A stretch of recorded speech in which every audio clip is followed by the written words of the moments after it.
1,00,000 మంది శివభక్తులతో కలిసి మహారుద్రాక్ష పూజలో పాల్గొనండి. వెంటనే కాల్ చేసి మీ పేరును నమోదు చేసుకోండి. సుమన్ టీవీ ప్రేక్షకులకు నమస్కారం. నేను మీ అనలిస్టు మందిరి కృష్ణారెడ్డిని మాట్లాడుతున్నాను. అమెరికాలో గ్రీన్ కార్డుని రద్దు చేస్తున్నారా?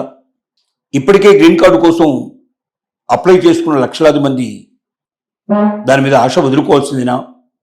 ట్రంప్ మనసులో ఏముంది అని ఒకసారి ఆలోచిస్తే, ట్రంప్ కొత్తగా ఒక ప్రపోజల్ని పెట్టాడు.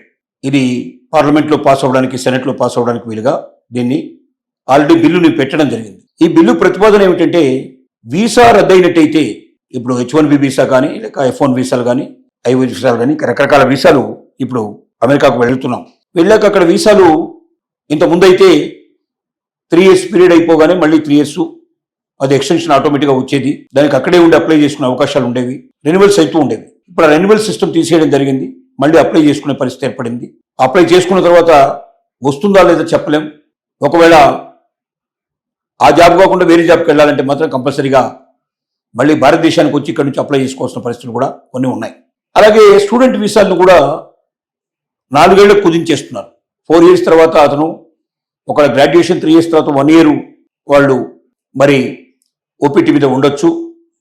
అంతకు మించి మాత్రం ఉండడానికి అవకాశం లేదు. 4 years తర్వాత ఆటోమేటిక్గా వెనక్కి వెళ్ళిపోవాలని చెప్తున్నాడు. అలాగే ఎవరైనా గ్రీన్ కార్డుకు అప్లై చేసుకున్నట్టయితే, అప్లై చేసుకున్న వాళ్ళు ఏ దశలో ఉన్న అప్లికేషను గ్రీన్ కార్డు రాకపోతే ఆటోమేటిక్గా గ్రీన్ కార్డు క్యాన్సిల్ అయిపోతుందని చెప్తున్నారు. గ్రీన్ కార్డు వచ్చిన వాళ్ళు కూడా సిటిజన్షిప్ రాకుండా ఉన్నట్టయితే ఆ దశలో కూడా దీన్ని క్యాన్సిల్ చేయడానికి వీలుగా ఇప్పుడు పెట్టేటువంటి బిల్లు లోపల ఉంది. అంటే ఏ రకంగా కూడా వలసదారులు ఎవరు కూడా అమెరికాలో సెటిల్ అవ్వడానికి వీలు లేదు. అమెరికాను విడిచి వెళ్ళిపోవాల్సిందే. ఇక్కడ మీరు చదువుకోవడానికి వస్తే చదువు పూర్తయినాక వెళ్ళిపోండి, ఉద్యోగానికి వస్తే ఉద్యోగం అయిపోగానే వెళ్ళిపోండి.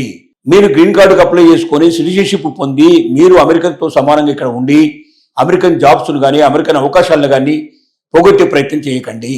అమెరికన్ ఫస్ట్ అనేటువంటి మా స్లోగన్ని మాకు వదిలేయండి. వలసదారులు అమెరికన్స్ను డామినేట్ చేసి అమెరికాకు ఉండేటువంటి అవకాశాలని కొట్టేసి వాళ్ళ పొట్టలు కొట్టడానికి ప్రయత్నం చేయకండి.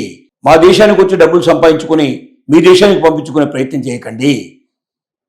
ఇలాగా అనేక రకాల స్లోగన్లతో ఇవాళ ట్రంప్ రెండోసారి అధికారంలోకి వచ్చిన తర్వాత అనేక బిల్లులు ప్రవేశపెడుతున్నాడు. ఇప్పుడు పెట్టిన ఈ బిల్లు చాలా ప్రమాదకరమైన బిల్లు. ఎందుకంటే లక్షల మంది గ్రీన్ కార్డుకు అప్లై చేసుకున్న వాళ్ళు ఉన్నారు, లక్షల మంది గ్రీన్ కార్డు పొందిన వాళ్ళు ఉన్నారు, సిటిజన్షిప్ కోసం అప్లై చేసుకున్న వాళ్ళు ఉన్నారు. ఇప్పుడు వాళ్ళకి వీళ్ళకి ఎవరికి కూడా గ్యారెంటీ లేని పరిస్థితి ఏర్పడుతుంది. అంటే ఏ దశలోనైనా సరే అమెరికాలో నివసించే పౌరుడికి 100% నీకు ఏ రకమైన రక్షణ అమెరికన్స్కు ఉంటుందో అదే రక్షణ నీకు ఉంటుందని చెప్పగలిగే స్థాయిలో లేని దశకి భారతీయులను కానీ ఇతర దేశాల నుంచి వెళ్ళిన వాళ్ళని కానీ ట్రీట్ చేసే పరిస్థితి ఏర్పడింది. అంటే ఇంకా భవిష్యత్తులో అమెరికా మీద ఆశలు పెంచుకోవడం కానీ, అమెరికాకు వెళ్ళి స్థిరపడాలని కోరుకోవడం కానీ, వాళ్ళు మేధావులైనా సామాన్యులైనా రోజు రోజుకి ద్వారాలు మూసుకుపోతున్నాయి. ఈ బిల్లు ప్రవేశపెట్టాడు, ఆల్రెడీ పార్లమెంట్లో ప్రవేశం జరుగుతోంది. ఇప్పుడు ఈ బిల్లు పాస్ అయితే మాత్రం లక్షల మందికి చాలా ఇబ్బంది ఏర్పడుతుంది. ముఖ్యంగా భారతీయులకు ఎక్కువగా ఎఫెక్ట్ అవుతుంది. చాలామంది అక్కడ ఇల్లు కొనుక్కున్న వాళ్ళు ఉన్నారు, చాలామంది ప్రాపర్టీస్ కొనుక్కున్న వాళ్ళు ఉన్నారు. ప్రాపర్టీస్ మీద ఎక్కువ ఇన్కమ్ వస్తుంది కాబట్టి మన భారతదేశంలో ప్రాపర్టీస్ మీద కన్నా అమెరికాలో ప్రాపర్టీస్ మీద ఎక్కువ ఇన్కమ్ వస్తుంది. కాబట్టి ఇన్కమ్ దృష్టిలో పెట్టుకుని కూడా చాలామంది అమెరికన్స్ కన్నా ఎక్కువగా మన భారతదేశం నుంచి వెళ్ళిన వాళ్ళు కొనుక్కునే ప్రయత్నాలు చేశారు, ప్రాపర్టీస్ కొనుక్కున్నారు. ఇప్పుడు ఆ ప్రాపర్టీస్ అన్ని అమ్మేయాల్సిన పరిస్థితి ఏర్పడుతుంది. అక్కడ పిల్లలు పుట్టి ఉంటే వాళ్ళు అక్కడ నేషనాలిటీ వస్తుంది. వాళ్ళకి నేషనాలిటీ వచ్చిన తర్వాత వాళ్ళని వదిలిపెట్టి వీళ్ళు బయటికి రావాల్సిన పరిస్థితి ఏర్పడుతుంది. ఒక్క రకంగా కాదు, వికలమైపోయే పరిస్థితి ఏర్పడుతుంది. అంటే భారతీయుల్ని కానీ వలసదారుల్ని కానీ ఇబ్బంది పెట్టడానికే ఈ రకమైన ప్రయత్నం జరుగుతుందేమో అని మనకు అనిపిస్తోంది. దానికి కారణం ఏంటంటే ట్రంప్ వాగ్దానం, ట్రంప్ యొక్క వింత వైఖరి. ట్రంప్ రాత్రి నిర్ణయం తీసుకుంటాడో పొద్దున నిర్ణయం తీసుకుంటాడో, దాన్ని అమలు పరుస్తాడో, ఎలా అమలు పరుస్తాడో అనేది అమెరికన్స్కే తెలియదు. ఇప్పుడు అమెరికన్సే తిరగబడుతున్నారు. ట్రంప్ మీద తిరగబడ్డ వాళ్ళ సంఖ్య చూస్తే 60% దాటిపోయింది, 68% దాకా వెళ్ళిందని చెప్తున్నారు. అమెరికన్ సొంతంగా అమెరికా లోపల తన సొంత పార్టీ నేతలే తనకు ఎదురుగా ఇతర పార్టీని సపోర్ట్ చేసి బిల్లును వ్యతిరేకిస్తున్నట్టు పరిస్థితి ఏర్పడుతుంది. ఎంత జరిగినా ఏం జరిగినా ట్రంప్ లోపల మార్పు రావడం లేదు. ట్రంప్ ప్రతిసారి వలస వాళ్ళకి వలసదారులకు వ్యతిరేకంగా చట్టాలను తీసుకొస్తూనే ఉన్నాడు.